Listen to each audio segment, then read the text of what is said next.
Good evening everyone. So, dito ulit tayo. So, I am also again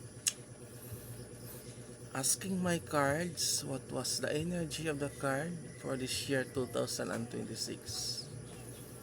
So, according to my tarot card, ito ang sabi, so maging responsible ka sa iyong mga pinaggagawa. Kailangan tapusin mo kung ano ang iyong nasimulan. Then, pangalawa, sa mga naghahanap ng kasintahan, year 2026 is the time of romantic affairs.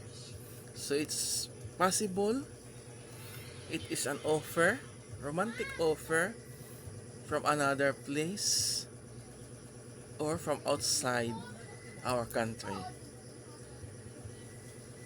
So it's about creative expressions. So sabi din dito sa cards, so you have to follow your inner knowledge. Then learn to love or accept on what was about. Kung ano ang nasa palibot mo, kung ano ang mayroon ka.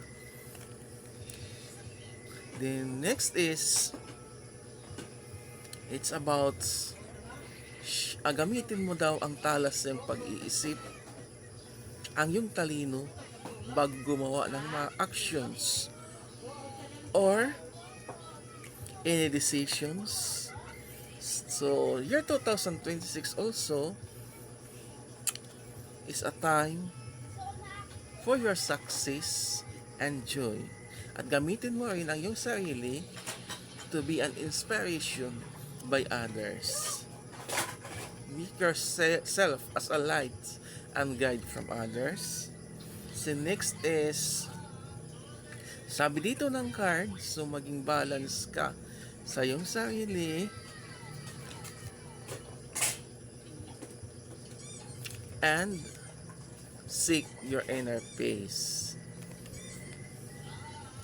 Sabi din rito, learn to control your life and have a self-discipline. Then, year 2026 also is a good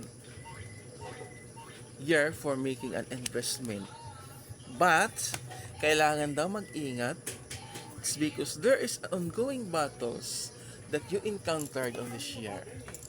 Then, there is something, a defeat or failure that may came to you if you didn't think or use your sharp mind before you act or before you make an actions. Din magkakaroon din dito ng pagtratraidor.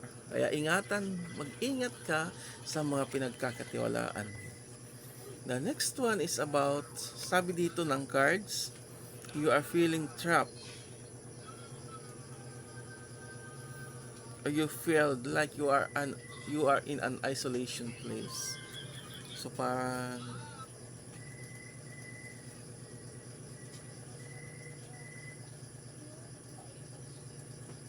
you are hopeless at this time.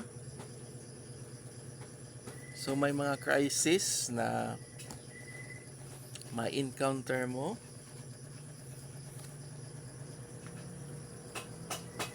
Sabi din dito ng cards, so dapat iwasan mo rin ang sobrang overthinking